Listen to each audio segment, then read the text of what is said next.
허환구의 라디오 오늘. 여러분 안녕하십니까, 허환구입니다.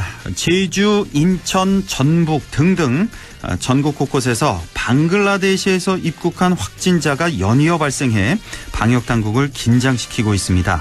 현재까지 모두 7명이 확진 판정을 받았는데요. 이들은 모두 같은 비행기를 타고 인천공항으로 입국한 후 각 지역으로 흩어졌다고 합니다.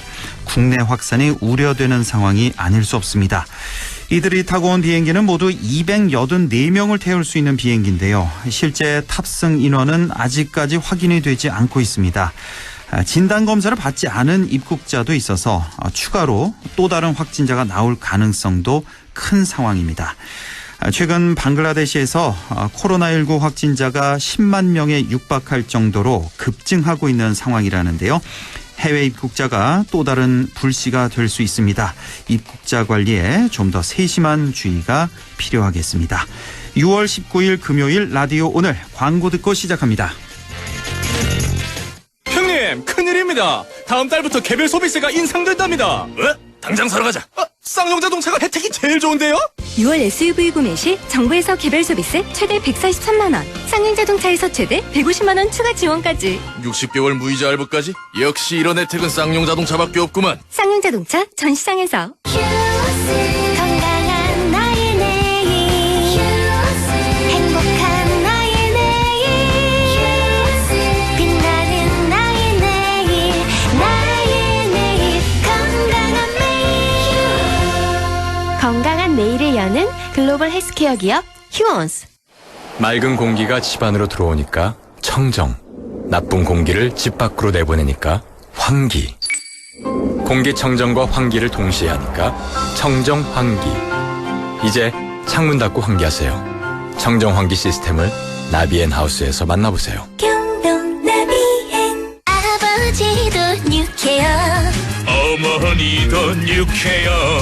부모님은 끼니가 힘이니까 뉴케어. 의사의 지시로 사용하는 뉴케어. 이제 자녀분이 생기세요. 사춘기 한끼 뉴케어. 특수 의료용도 등 식품 뉴케어 구수한 맛 대상 라이프 사이언스. 여의도 더블 프리미엄의 중심축을 잡아라.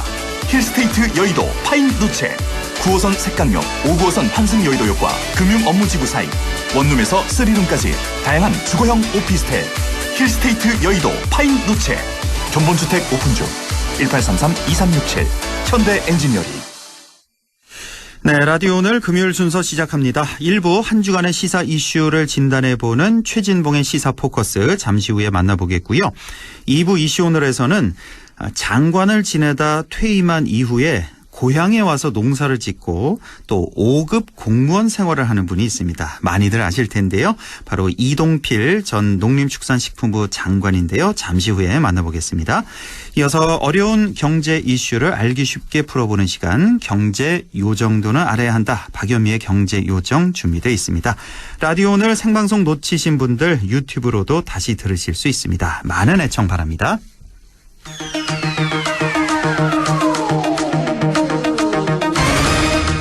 네, 최진봉의 시사 포커스 시작합니다. 오늘도 성공회대 신문방송학과 최진봉 교수와 함께합니다.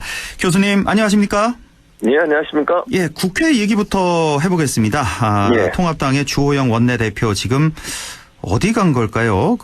매스컴에 알려지기는 독실한 불교 신자, 그래서 예. 사찰에 머물고 있다, 뭐 이렇게 전해졌는데 예, 지금 아주 그렇습니다. 민주당에서 애타게 찾고 있다면서요. 그렇습니다. 예. 왜냐면 국회 정상을 해야 되는데 지금 원내대표가 사의를 표명하고 예.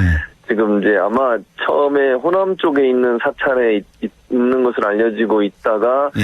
이제 여기 오늘 뭐 또 어떤 보도에서는 다른 쪽으로 좀 이동했다 이런 얘기도 있습니다. 아마 사찰에 있는 것 같고요. 예. 뭐 구체적으로 어느 곳인지 알 수 없지만, 그런데 이제 오늘 김종인 그 비상대책위원장이 예. 초선 의원들과 대화하는 시간을 가졌어요. 아, 예. 그 자리에서 아마 월요일쯤에 복귀할 거다 그렇게 지금 얘기한 상태입니다. 뭐 그거는 물론 두고 봐야 되겠습니다만 김종인 위원장의 말을 믿어보면 네. 아마 다음 주 초에는 서울로 올라와서 복귀하지 않을까.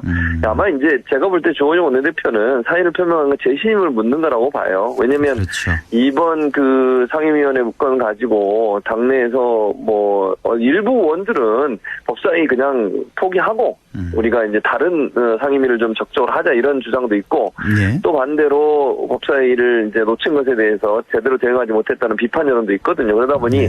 아마 사의를 한번 표명하는 것은 재신임을 묻고 그리고 다시 원내대표에서 역할을 좀 하지 않을까 하는 그런 의도로 보여지기 때문에 예. 아마 이제 지금 현재 통합당 같은 경우는 조영 원내대표에 대한 반발보다는 이제 돌아오는 것을 더 추진하는 쪽으로 보이지 않습니까? 위원장도 그렇고 예. 비대위원장도 그런 차원에서 하면 아마 월요일쯤 복귀를 하지 않을까 조심스럽게 예상이 된다고 볼 수 있겠습니다. 일단 주호영 원내대표 사퇴서를 냈는데 그게 반려가 된 거죠. 그래서 재신임을 예. 받은 거고 그렇죠. 그렇게 그래서 봐야죠. 그렇게 예, 봐야죠. 맞습니다. 그래서 예, 다음 그렇습니다. 주에 이제 복귀해서 원구성 협상은 어떻게 예상할 수 있을까요? 지금 민주당 6개 가져갔고요, 위원장. 예, 지금 남은 게 그렇습니다. 12개 중에 민주당 예, 5개, 통합당 7개 지금 남아 있는데 예, 그렇죠. 지금 뭐 관측 예상한다는 건 좀 무리일까요?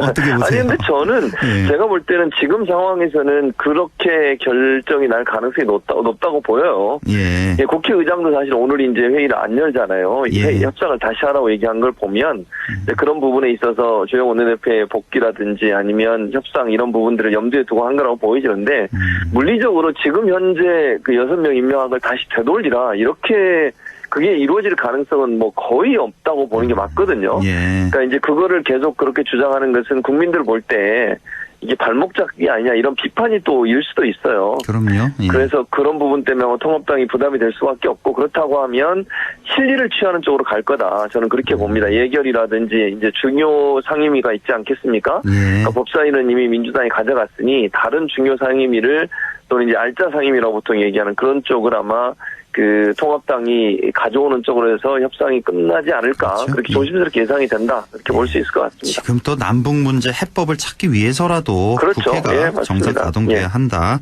그런 얘기가 많이 있고요. 그나저나 예. 이제 문재인 대통령이 오늘 김현철 통일부 장관 사표를 수리를 했습니다. 오늘 오전에. 그렇습니다. 좀 예, 미뤄지지 않을까 이런 관측도 좀 있었는데 예. 자, 일단은 수리를 했고 예. 그 후임으로 이인영 예. 전 원내대표가 예. 지금 유력하게 거론이 되고 있네요. 이인영 원내대표 같은 경우는 이제 아마 통일부 장관을 정치인 출신으로 하려는 의도가 있지 않나 하는 생각은 듭니다. 물론 뭐 지금 이인영 원내대표 말고 다른 두 분도 거론이 되고 있긴 합니다만 유력하게 지금 이인영 원내대표가 거론되는 것으로 알려지고 있는데 예. 이제 이게 그 북한 문제가 물론 북한 전문가나 이런 그 통일 전문가들이 하는 것도 의미가 있지만 이게 북한 문제라고 하는 게 단순히 그냥 통일 문제나 이런 문제만 가지고 해결할 수 있는 문제는 아니라고 보이 정치력이 또 필요한 부분이 있거든요. 네. 그런 차원에서 아마 이제 이인영 원내대표가 전 원내대표가 거론되고 있는 것으로 알려지고 있고 또 이제 오랜 국회 경력이 있기 때문에 그렇죠. 그 사선. 임무를 하는데 별 어려움이 없고 또 하나 이제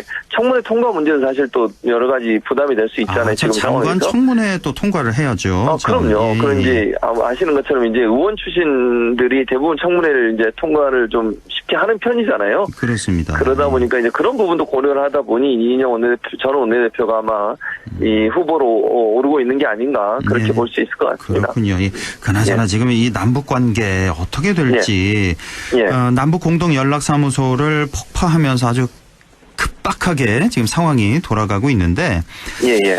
북한 대체 왜 이러는 걸까? 우리가 모르는 어떤 속사정이 있는 걸까요?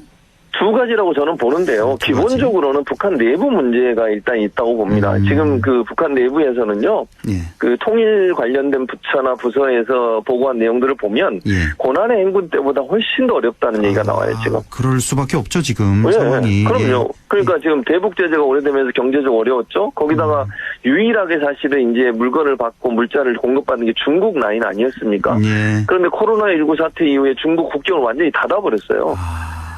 그러니까 밀무역도 사실 어렵거든요, 사실은. 지금 왜냐면 이 코로나19 때문에 아예 그 연결이 안 돼 있는 상황이에요. 그러면 물자가 들어올 수 있는 공간이 없습니다, 거의. 공식 라인으로는 물자를 공급받을 수 없잖아요, 북한이 지금. 그렇습니다. 그러다 보니까 장마당도 거의 어려운 상황이 됐고, 이제 주민들 심지어는 평양까지도 물자 공급이 제대로 안 돼서 불만이 쌓이고 있다는 얘기가 나오고 있는 상황이에요. 예. 그러면 지금 상황에서 내부 불만을 무마시킬 수 있는 방법은 뭐겠습니까? 우리에게 호전적인 모습 모습 보이고 공격을 해서 관심을 이쪽으로 돌리는 거죠. 그리고 이렇게 우리가 그러니까 적과 싸우고 있기 때문에 어느 정도 고통은 감수해야 된다고 하는 그런 어떤 분위기를 만들기 위해서 내부적으로 그러니까 내부 단속, 내부 불만을 일정 부분 무마하기 위한 수단. 그게 첫 번째 이유고요. 두 번째는 장기적으로 대북 제재나 이런 부분을 좀 풀려고 하는 것 같아요. 왜냐하면 당장 우리나라 지금 중국과도 그렇게 닫혀 있다고 하면 지원을 받을 수 있는 게 우리나라나 미국이 어느 정도 용인하는 가운데 우리가 인도적 차원에서 지원할 수 있는 방법밖에 없을 텐데 그런 부분에 대한 어떤 지원을 받기 위한 어떤 태도가 아니겠나. 그게 두 가지 문제. 그렇게 아마 보는 것이 맞지 않나 하는 생각이 듭니다. 내부 문제는 어느 정도 좀 무마가 될 것 같은데 내부의 불만의 목소리. 대북 제재를 이제 해소한다는 게 그렇게 쉬워 보이지는 않네요. 이렇게 않죠. 강경하게 나온다면은. 그렇죠. 이런 강경한 태도를 보이는 것 갖고는 해결 안 될 것 같고. 그래서 저는 북한이 이 예고를 했잖아요. 이게 특이한 게 이번은요. 무슨 일을 하겠다고 예고를 다 해놨어요. 지금 이미. 그걸 저는 시나리오라고 보거든요. 전체 시나리오를 짜놓고 그 시나리오는 차근차근 진행할 거라고 저는 봅니다. 그래서 좀 여쭤보고 싶은 게 그 시나리오 속에 이제 첫 번째가 남북 공동 연락사무소 폭파였잖아요. 그랬죠. 그러면 그 다음에 또 다른 군사 행동, 예를 들어서 지금 예고를 했던 게 뭐냐면 개성공단에 포병을 배치하겠다, 비무장지대 군을 주둔시키겠다, GP도 보관하겠다, 대남비라도 살포를 하겠다 다시. 그렇습니다. 그런 얘기도 있어서 또 이 어떤 행동을 좀 예상해 볼 수 있을 것도 같네요. 2차, 3차.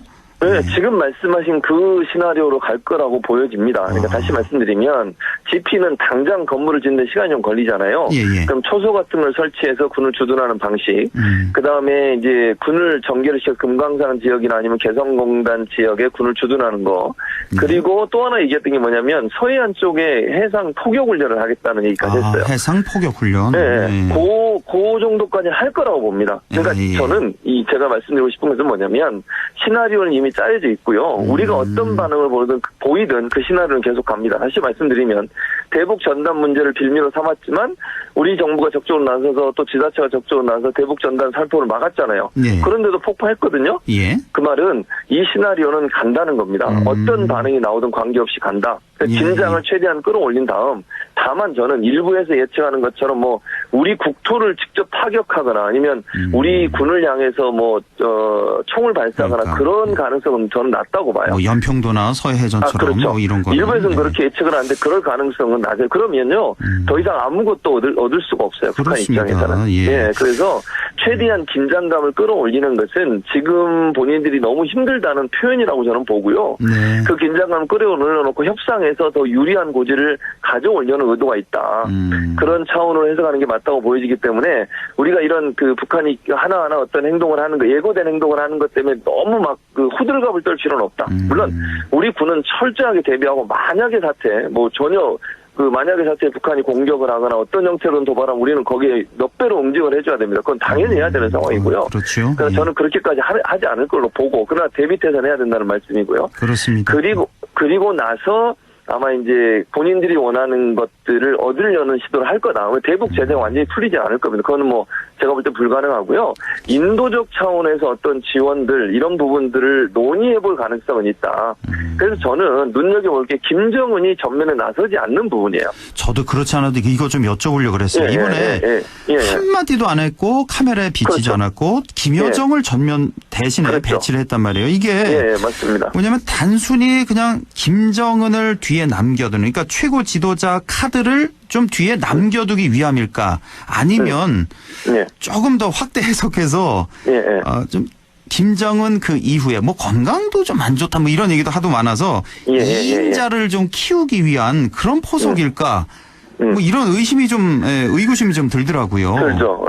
근데 이제 저는 두 가지 목적이 있다고 보는데 첫 번째 말씀하신 그 부분에서 무기가 실린다고 하면 김정은의 장악력을 높이려는 건 맞아요. 그러니까 군이나 당의 장악력을 이번에 보면 김정은이 군의 지시를 하고 이런 거잖아요. 전체 얘기 들어보면 사실은 부부장인데 군과 당을 장악하고 지도하고 통치하는 듯한 모습을 보이거든요. 김여정의 장악력, 김정은이 그렇죠. 아니라.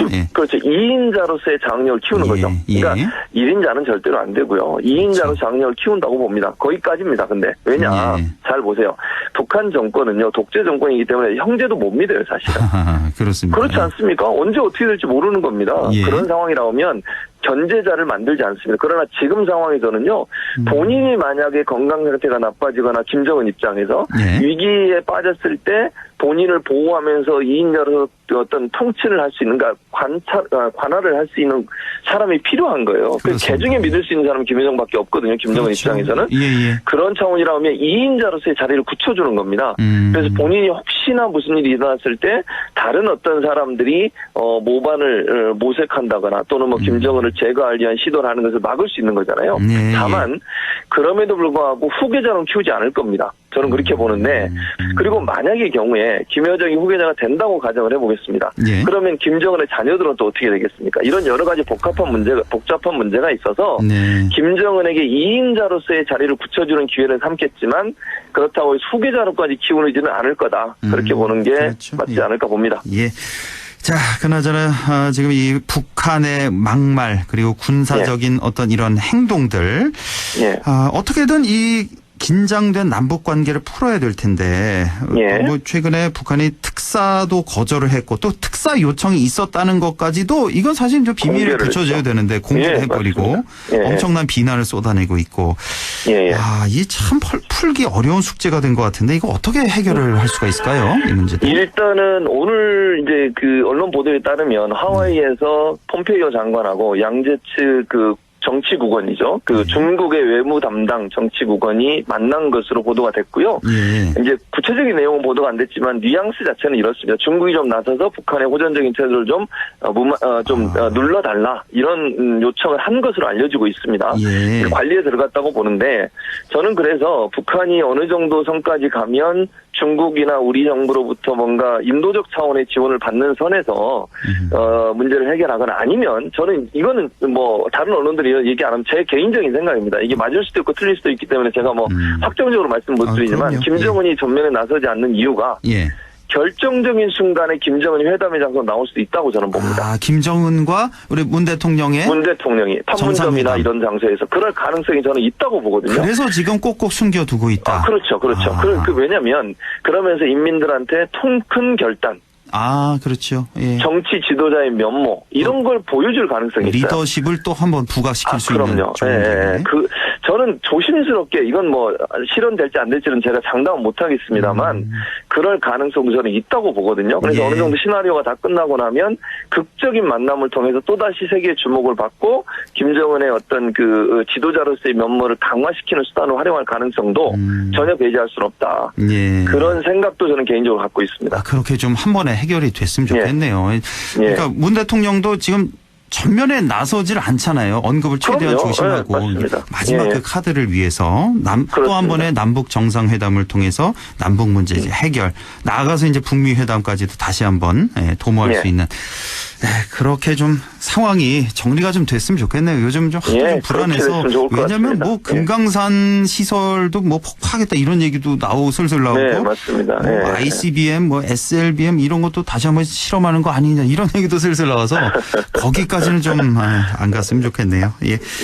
자, 오늘 말씀 여기까지 듣겠습니다. 성공회대 최진봉 교수와 함께했습니다. 고맙습니다. 감사합니다. 라디오 오늘 잠시 후 2부에서 뵙겠습니다.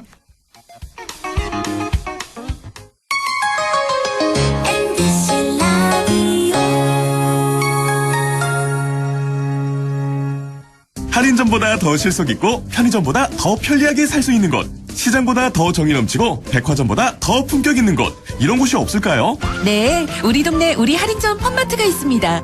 지난 25년간 항상 고객과 함께한 홈마트. 용상점, 자이점, 신용주점, 사천점에서 새롭게 고객님께 다가갑니다. 홈마트.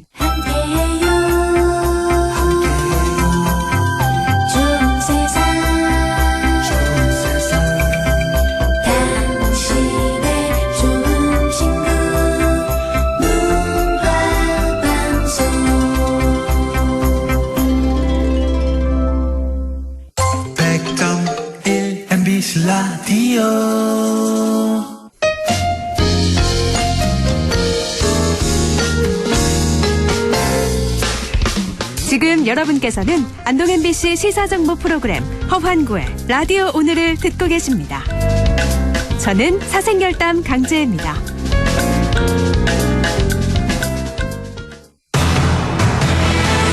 네, 6시 24분 55초 지나고 있습니다. 이슈 오늘 시작하죠.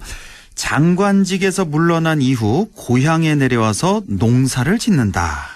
그동안 잘 보지 못했던 모습인데요. 그런 분이 우리 지역에 있습니다. 장관에서 퇴임한 이후 고향에서 농사를 짓고 또 도청에서 5급 자문관으로 생활하고 있는 분입니다. 이동필 전 농림축산식품부 장관입니다. 장관님 만나보죠. 이동필 장관님 안녕하십니까? 네, 안녕하세요. 아유, 반갑습니다. 예. 지난 2013년부터죠? 13년부터 16년까지 장관직을 맡아서 하셨고, 그 이후에 바로 고향 의성으로 내려오신 건가요? 그렇습니다. 제가 2016년 9월 5일까지 예. 직무를 수행을 하고, 예. 그 하룻밤 자고 9월 6일 날 가서 내려왔죠. 하루 만에 내려오셨어요, 바로. 그동안 네. 의성에서 뭐 어떻게 지내셨어요, 그러면? 글쎄, 바쁜 생활 가운데 이렇게 미처 못 읽었던 책도 좀 읽고, 예. 또 많지는 않지만 한 3천여 평 농사도 좀 하고. 3,000평 지으시는 거예요, 농사를? 그 정도쯤 됩니다. 그 상당히 큰 거 아닙니까? 3,000평이면? 우리나라 호당 평균 경지 면적이 한 4,500평쯤 되는데, 예. 그거보다는 좀 적습니다만은, 어쨌든, 아마추어한테는 굉장히 큰, 일이죠. 아니, 저 농사를 짓는다 그래서 그냥 뭐 약간 취미 삼아서 이렇게 지으시는 게 아니라 거의 전업농 수준이시네요. 전업농까지는 아니고, 예. 흉내를 내고 있죠. 어떤 농사 주로 지으세요? 동네 할머니들이 해보라는 건 다 합니다. 기본적으로는 벼농사가 한 800여 평 있고요. 그래요. 예. 그 다음에 고추, 마늘, 양파. 의성 가면은 주로 이 고추, 마늘, 양파인데요. 예. 하고, 배추, 무, 콩, 팥, 참깨, 땅콩. 아니, 체력적으로 이거 좀 힘에 좀 붙이진 않으세요? 이게 제가 처음 아주 6개월 만에 체중이 한 12, 3kg가 빠졌어요. 어이구, 세상에 6개월 만에? 손 마디마다 이게 관절염 같은 게 오고. 그런 것을 통해서 그 농사 짓는 분들, 평생을 그렇게 일하신 분들의 심정을 조금씩은 이해하게 됐죠. 그렇군요. 그 정도로 힘드시군요. 그러니까 농사 안 지으시다가. 그렇죠. 그러니까 6개월 만에 12, 3kg 정도가 빠질 정도니까. 정말 우리 농업인들 대단하신 겁니다. 예. 자, 그런데요, 제가요, 들은 얘기 중에, 귀농하실 때 우리 장관님 자신만의 원칙을 세우셨다고 들었어요. 1, 2, 3, 4 원칙이라고 들었는데 이게 무슨 원칙이에요? 글쎄, 원칙이라기보다는, 괜히, 이 고향이라고 와서 헛바람이 들어서 여기저기 쫓아다니고 이러지 말고 스스로 조심하면서 나를 경계를 하고 싶어서 1, 2, 3, 4 이런 얘기를 했는데 일은 일찍 자고 일찍 일어나자. 평범하죠. 그다음에 일은 하루 두 차례 들여 나가서 일하고 3은 삼시세끼 그동안 뭘 했던데 어머니하고 같이 죽이 되든 밥이 되든 머리를 맞대고 같이 밥 먹고 그 다음에 4는 내가 나가 돌아다니지는 않겠지만은 사람들이 찾아오면은 말동무는 한다. 이게 단촌에서 쓰는 1, 2, 3, 4라고 제가 떠나오기 전에 대통령께 뭘 도대체 하겠느냐고 그래서 단촌에 가서 새로 1, 2, 3, 4를 쓰겠습니다 이랬죠. 새롭게 1, 2, 3, 4를 쓰겠다. 그러니까 일찍 자고 일찍 일어나고 2는 하루 한 두 차례 정도는 들에 나가서 일하고 3은 삼시세끼 어머님과 함께 밥을 꼭 먹겠다. 4는 사람들과 이제 말동무를 많이 하겠다. 사람들이 찾아오는 사람들하고. 말동무를 하겠다. 많이들 찾아왔습니까 실제로? 글쎄 어떤 때는 한 20명 정도씩 이렇게 과연 그 사람이 거기 있는가 이런 경우도 있고요. 엊그제는 정홍원 총리님 내외분이 오셨어요. 직접 오셔가지고 저희 농사진들 둘러보시고 여기 의성에 있는 사촌 마을하고 하회 마을을 둘러보시고 가셨죠. 그러시군요. 예. 근데 혹시 장관 재임 시절에도 1, 2, 3, 4 원칙이 있다고 들었는데요. 그때 뭐 이제 처음 시작한 게 취임하자마자 바로 시작이 1, 2, 3, 4였는데요. 예.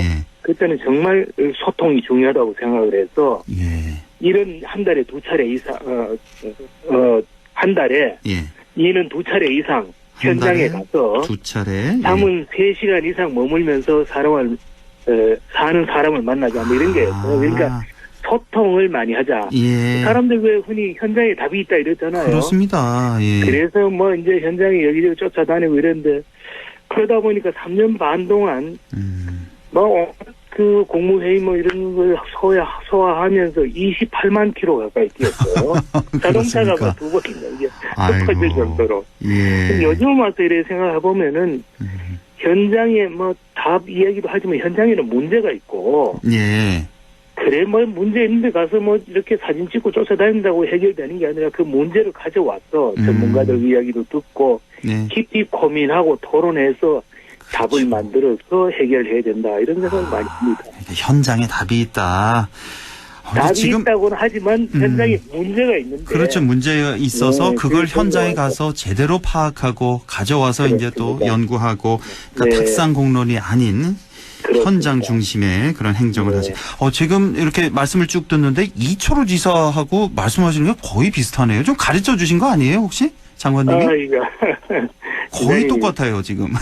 뭐 어느 부분에서 이제 통하니까 같이 또 이렇게 그렇죠. 할 수 있겠죠. 자, 그런데 뭐 우리 보통 왜 장관을 지내신 분들 보면 국회의원 출마하는 분들 많으시던데 혹시 정체는 뜻이 없으신 건지 아니면 기회를 좀 엿보고 계신 건지 이것 좀 꼭 여쭤보고 싶었어요.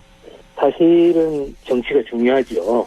특히 국회 같은 데에서는 우리가 행정을 하는 정부의 역할을 규정하는 법을 만들기 때문에 예. 정치가 굉장히 중요합니다만은 글쎄 요즘 같은 정치 풍토 소위 뭐 선거의 포로가 되거나 네. 아니면 진영 논리에 빠져가지고 무슨 거수기 뭐 이런 식의 되는 속에서 과연 뭘 할 수 있을 건가 이런 생각을 뭐 한 적은 있어요. 그래서 이런 현장에서 생활하고 고민하고 공부하는 가운데에서 소위 나만의 삶, 이제 남은 인생의 어떤 의미 같은 걸 한번 나대로 한번 찾아보자 이런 생각이 좀 있었어요. 예. 나만의 삶을 좀 찾아보자. 그러시기에는 좀 너무 젊으신 거 아닌가요, 장관님? 한번 봅시다. 예. 알겠습니다. 네. 자, 2016년에 이제 귀향하시고 한 4년, 만 4년 이렇게 농사를 짓고 계시고 농림부 장관 시절에는 또 농업 정책을 또 좌우하던 분이셨는데 실제 다시 돌아와 보니까 직접 경험하신 우리 농촌의 현실 어떤 문제점이 이렇게 확 와 닿으셨습니까? 글쎄요, 뭐 우선 농촌이 저는 우리 마을에서 제일 마을 끝에 있는 집인데요. 네. 저희들 집에서 마을을 내다보면서 좌측으로 보면은 빈집만 계집이 있고 빈집만 세 집. 우측으로는 집이 2채인데 독거 노인들, 안어른들, 할머니들만 이제 살고 계세요. 예. 그러니까 이게 뭔가, 그리고 직접 농사라고 조금 해보니까, 정말 이 팔때도 마땅치 않고, 그래서, 이게 농업과 농촌이 정말 늙고 지쳐있구나. 네. 그리고 이 지역사회라는 것들도 과거처럼 공동체 뭐 이런 것들은 무너진 지 오래됐고, 그래서 어떻게 하면은, 이 무너진 지역사회, 혹은 농촌, 이걸 다시 살려낼 수 있을 것인가. 그런 고민들을 하는데, 저는 평생을 연구소에 있었습니다. 정부 연구기관에 있었는데요. 그때 현장을 파악을 해서 정책을 입안하는 것과 중앙정부에서 정책을 이제 실제로 기획하고 추진하는 것, 그리고 현장에서 지금 우리가 이제 고향에 와서 소위 갑이 아니라 을이 돼가지고, 그 집행 과정을 이렇게 보면은, 이게 당초에 취지하고는 괴리가 상당히 있다. 이 괴리를 어떻게 줄일 것인가. 이런 것들을 많이 고민을 했습니다. 참 우리 농촌 현실, 그러니까 너무 늙고 지쳐있고 공동체가 좀 해체되어 있는 좀 깜깜한 현실을 보셨군요. 근데 어떤 좀 해답을 찾으셨는지 모르겠네요. 그렇죠. 그 해답이 있게 하겠습니까만 또 그런 그 농촌 살리기 이런 그 주제를 가지고 네. 어떻게 하면은 이 소멸 위기에 처한 지방을 다시 좀 활력을 불러일으킬 것인가 이런 걸 가지고 여러 가지 고민을 하고 있습니다. 예. 그 중에 하나가 이제 그 지방 행정에 있어서 네. 일하는 방식을 좀 바꾸자, 막 이런 그 노력을 하고 있습니다. 예, 지방행정 일하는 방식을 좀 더 현장 중심으로 좀 바꾸자 이런 말씀 같으신데요. 그렇습니다. 우선 이 칸막이를 좀 낮추고 예. 서로 연계하고 협력해가 그러니까 같은 그 목적이라도 이게 부처별로 다 다르고 그러다 보니까 뭐 도는 도대로 시군은 시군대로 이것이 백악기 쪼개져 가지고 칸막이를 쳐서 모두 다들 정신없이 일을 하는데 이걸 좀 칸막이를 낮추고 서로 산업 부문 간에도 연계 협력하고 지자체 간에도 연계 협력하면은 예. 비용을 좀 줄이면서도 성과를 얻을 수 있지 않을까 이런 생각을 해봅니다. 그러시군요. 예. 이렇게 16년에 귀향하셔서 농사를 쭉 지어오시다가 18년 12월부터는 또 경상북도에서 5급 자문관으로 또 일을 함께 또 하고 계십니다. 뭐 여러 가지 자문을 해주시면서 도움을 주고 계신데 그 중에 성과라고나 할까요? 실적이라고 해야 될까요? 그 최근에 경상북도에서 도내 주요 사과 주산지들을 연계해서 융복합 산업지구를 만든다. 그래서 일명 애플밸리를 조성하기로 하고 검토에 들어가겠다는 발표가 있었는데 이 아이디어를 장관님께서 내셨다고요? 좀 소개를 좀 해주시죠, 애플밸리. 이건 아이디어 차원인데요. 예. 우리가 그동안에도 이 저출산 고령화 이런 데 많은 돈을 쓰고 지역 개발을 혹은 지역 농업을 위해서 많은 예산을 투입을 하고 많은 사람들이 애를 썼습니다만은 여전히 농업은 어렵다 하고 지방은 그 인구가 줄어서 소멸 직전이라 하니까 이게 도대체 뭐가 잘못됐는가. 그래서 생각 끝에 나온 거 고민을 해보니까 지난해 이제 여러 번 토론을 거쳐서 나온 것이 너무 중앙정부의 획일적이고 하향식 하드웨어 중심의 프로젝트만 매달려 있었다. 그러니까 사람은 사람대로 산업은 산업대로 지역은 지역대로 전부 다 분절돼가지고 말이죠. 서로 칸막이를 해놓고 하다 보니까 이게 뭔가 성과를 얻을 수 없었다. 농업만 하더라도 너무 생산 위주로 농장을 하다 보니까 이게 가공, 유통 이런 거하고 연계가 좀 어려웠고 광역단체는 단순하게 전달하고 취합 중심으로 행정을 하고 기초단체는 그저 선심성, 단기적으로 과시적인 정책을 남발하고 이런 식으로 되었어야 이게 이 위기의 지방을 이제 살기 어렵다. 이게 이제 지난해의 깨달음이었습니다. 이런 문제를 해결을 하고 어떻게 하면 젊은 사람들을 유입하고 혹은 있는 젊은이들을 머물게 하고 그렇게 하기 위해서는 지역 특화 산업을 육성을 하고 그리고 지역의 생활 환경 이런 것들 종합적으로 정비하는 이런 방법을 만들어야 되는데 그래서 어떤 생활권 단위로 이 귀농 귀촌 이런 이 인구 정책과 그다음에 지역 특화 산업 같은 산업 정책 그다음에 지역 개발과 같은 환경 정책 이걸 좀 연계해서 추진하자. 이게 이제 이러한 방식을 바꿔보자는 건데요. 그렇죠?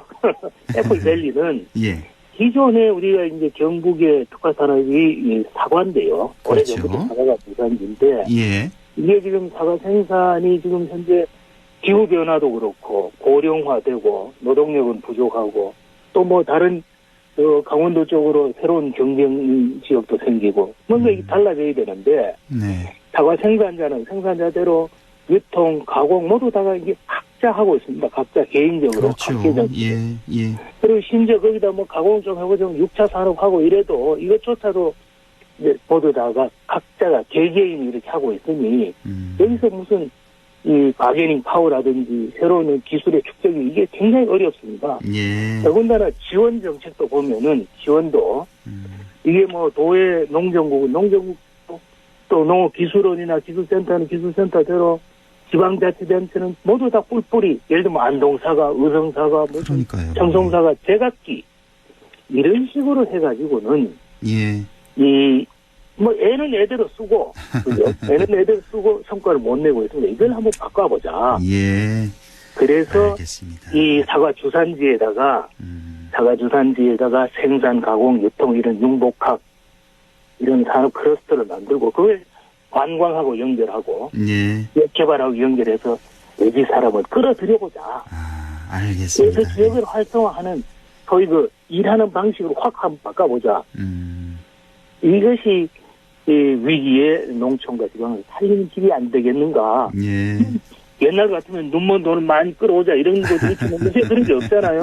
그렇죠. 우리가 가지고 있는 조직과 인력 예산을 알뜰하게 쓰는 법. 그래서 스스로 살아남는 법. 이게 지금 제가 한번 시도를 해보자 하는 건데 모르겠습니다. 좀 많이 응원해 주십시오. 너무나 좋은 아이디어인 것 같고, 그러니까 한데 모아서 브랜드 파워, 우리 사과 파워를 좀 키워보자 이런 말씀이신 것 같고. 이것도 한 가지 방법이고요. 예. 모아지면은 기술 같은 것도 공유를 하고. 그렇죠. 예. 그다음에 시설이나 이런 것들도 같이 쓰면은 훨씬 더 비용을 줄일 수 있죠. 예, 알겠습니다. 네. 장관님, 지금 시간이 너무 많이 지나서요. 오늘 말씀 여기까지만 해야 될 것 같아요. 다음에 좀 모시고 긴 시간 좀 저희가 시간 준비해서 좀 말씀 나눠야 될 것 같습니다. 장관님 여기서 이만 줄이겠습니다. 고맙습니다. 네, 감사합니다. 예, 전직 농림수산식품부 장관이자 지금은 경상북도 이동필 정책자문관과 얘기 나눠봤습니다. 예, 박연미의 경제요정 바로 이어가겠습니다. 박연미 경제전문기자와 함께하죠. 안녕하십니까? 안녕하세요. 예, 지난 수요일 그리고 어제 목요일 그리고 오늘까지 6.17 부동산 대책에 대해서 분석하고 있는데 이게 워낙 내용도 많고 분석하는 그 시각도 좀 다양해서요. 네네. 앞으로 일주일은 좀 더 얘기해봐야 될 것 같은 그 정도인데 오늘은 박연미 기자의 시각을 좀 알아보겠습니다. 우선 전체적으로 보셔서요. 네. 이번 6.17 대책 어떻게 보셨는지 요점이 뭔지 좀 간단히 간추려 주시죠. 네, 크게 보면 일단 수도권 나아가서는 그 충청도 청주 일대까지 일부 지역을 빼고는 다 조정 대상 지역으로 넣었다. 이게 한 가지 축이고요. 예. 다른 한 가지는 전세 대출 등을 받아서 이른바 갭 투자로 집 사는 거 못하게 하겠다. 예. 이런 의지가 확실하게 반영이 돼 있다고 보시면 됩니다. 원천적으로 수도권에서는 이제 갭 투자가 어려워졌고요. 예. 서울 강남 일대 개발 호재가 있는 지역은 토지 거래 허가제를 도입하겠다. 나아가서는 법인을 통해서 우회해서 투자하는 것도 더 이상은 허용하지 않겠다. 이런 입장이 담겨 있습니다. 크게 봐서 한 4가지 정도. 네. 훨씬 더 많습니다만 주요한 거 한 4가지. 그러니까 규제 지역을 확대했다는 거. 대출을 통한 갭 투자를 차단, 그리고 토지거래 허가제를 허가 구역을 지정했다는 거, 또 법인을 통한 이런 투기를 막겠다는 거 지적을 해주셨는데 그 두 번째 갭 투자 있잖아요. 네네. 여기서 보면은 이제 대출을 통한 갭 투자는 막았는데 현금이 있는 사람들 갭 투자는 얼마든지 할 수 있는 거잖아요. 그러니까 이거 좀 아쉽더라고요. 그렇죠. 돈을 꿔서 집을 사야 하는 사람들 입장에서는 예. 굉장히 이게 불리하거나 불합리하다고 느껴질 수 있는 부분이에요. 왜냐하면 예. 대부분의 경우에 그 현금 떡 주고 집 사는 경우가 많지 않단 말이에요. 거의 없지 않나요? 거의 이런 없죠. 경우는. 그래서 다들 사실은 내가 저 집에 들어가서 살고 싶지만 자금 여력이 부족하기 때문에 뭐 작은 집에 살면서 자금 여력이 좀 되면 예. 세입자를 내보내고 내가 나중에 들어가서 살아야지 이런 방식으로 이른바 전세 끼고 집을 사신단 말이에요. 예. 그러면 이때 주택담보대출도 좀 받으실 거고 전세대출도 그렇죠. 좀 받아서 사시는 경우가 대부분인데 예. 만약에 이 규제 지역에서 3억 원 이상 집을 사게 된다 하면 기존의 전세대출은 회수를 해가겠다는 겁니다. 그러니까요. 예. 그러면은 규제 지역에서는 사실 3억 원 미만의 집을 찾아보기가 어렵기 때문에 사실상은 전세대출 가지고 전세 끼고 집 사는 거 못하게 하겠다는 얘기라서 서민들의 1주택 마련의 꿈이 더 멀어졌다 이런 불만도 있는 게 사실입니다. 그러니까 이 실수요자, 무주택자의 어떤 내 집 마련의 꿈. 그래서 뭐 이생진망이라는 이런 용어가 신조어가 생겼더라고요. 이번 생에는 뭐 집 사는 건 뭐 망했다 뭐 이런 식으로 해서. 참 가슴 아픈 얘기예요, 사실은. 그러니까요. 네. 예. 그러니까 지방의 사실 아닐까요? 뭐 복잡한 서울권에 살지 말고 지역이 얼마나 좋습니까? 여기 3억짜리 집 얼마나 좋은지 몰라요. 30평인데. 일자리가 그런데 다들 이제 직장 문제 뭐 이런 것들이 걸려 있지 않겠어요? 그래서 그게 참 걱정거리입니다, 역시. 맞습니다. 그러니까 네. 이번 갭 투자 근절 대책, 그러니까 갭 투자를 어느 정도 막을 수는 있겠지만 이 실수요자, 무주택자에 있어서는 아주 큰 장애가 된다는 거. 네네. 이 밖에도 뭐 재건축에 대한 규제도 좀 있었고 또 하나가 전세 물량이 혹시 부족해지진 않을까? 그러니까 결국 수요가 몰리는 지역에 네. 전세, 그러니까 집 사는 게 어려워지니까 전세 찾는 사람이 더 많아질 테고 그렇죠. 그럼 전세값은 더 뛰는 거 아닌가? 이런 걱정도 좀 되는데요. 그래서 다음 달 중순부터 이제 앞서 말씀드린 전세대출 규제가 시작이 되거든요. 예. 그 이후에 전세대출이 전체적으로 총량이 줄어들 거냐, 그러니까 증가폭이 완연하게 둔화될 거냐, 이거는 아직 예단하기가 어렵다고 봐요.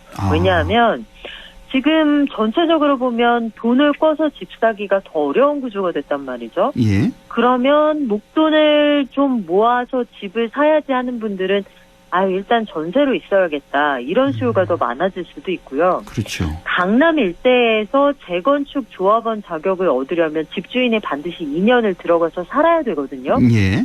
내년 이후에 조합을 설립하는 경우에는 안 그러면은 새 아파트를 안 줍니다. 재건축을 해도. 그러니까요. 그렇다면 뭐 대표적으로 강남의 음마 아파트, 선경 아파트 이런 곳들은 학군 수요가 있는데 집이 오래되었기 때문에 전세 가격이 비교적 낮은 편이에요. 네. 대다수가 전세 물량으로 나와 있고 집주인이 실거주하는 비율은 20%가 채 안 된다고 하는데요. 예. 이런 경우에 집주인들이 이제 다 들어가서 살아야 한다 하면 여기에 사시던 분들은 어딘가로 이사를 가셔야 되잖아요. 그렇죠. 그러면 내가 전세 끼고 집을 사야지 했던 분들도 전세에 그대로 묶여 계실 거고 기존에 전세 살던 분들 가운데에서도 이사 가야 되는 분들이 나올 수가 있겠고 그런데 이 와중에 집주인들은 금리가 워낙 낮기 때문에 내가 전세 목돈 받아서 은행에 맡겨봐야 이자 수익이 크지 않단 말이에요. 그러니까요. 그러면 기존의 전세도 반전세나 월세로 돌리려는 수요가 안 그래도 있기 때문에 전체적으로 보면 시장에 풀리는 전세 수요는 좀 줄어들 수가 있어요. 그러다 보니 서민들 전세자금 간신히 마련해서 내 집 마련의 꿈을 꾸던 사람들이 내 집 마련과는 멀어지고 전세금만 뛰는 거 아니냐 이런 걱정이 나오는 거죠. 그러니까요. 예, 이것도 좀 많이 걱정이 되더라고요. 네, 보완책이 좀 필요해 보여요. 예, 시간이 한 3분 정도 남아 있어서 제가 꼭 좀 여쭤보고 싶은 우리 박연미 기자에게 꼭 좀 여쭤보고 싶은 걸 좀 지금 좀 질문을 드리겠는데 벌써부터 하루 이틀 지났는데 사실 이 규제 대책이 발표되고 나서 몇 시간 후부터 풍선 효과가 벌써 나타난단 말이에요. 뭐 천안, 김포, 파주 등등. 김포, 파주 얘기 나오죠. 들썩이는데 자 그렇다면 이번 정부 들어서 21번째나 되는 부동산 대책이 나오고 있는데 이거 사실 이런 풍선 효과가 나오리라는 거 정부 당국자도 이거 분명히 알고 있었을 거란 말이에요. 우리 같은 사람들도 다 아는데 근데 왜 이렇게 대책을 내놓을까? 왜 이것밖에 안 내놓을까? 알고 있을 텐데 그 의도가 저는 너무 의심스러워요.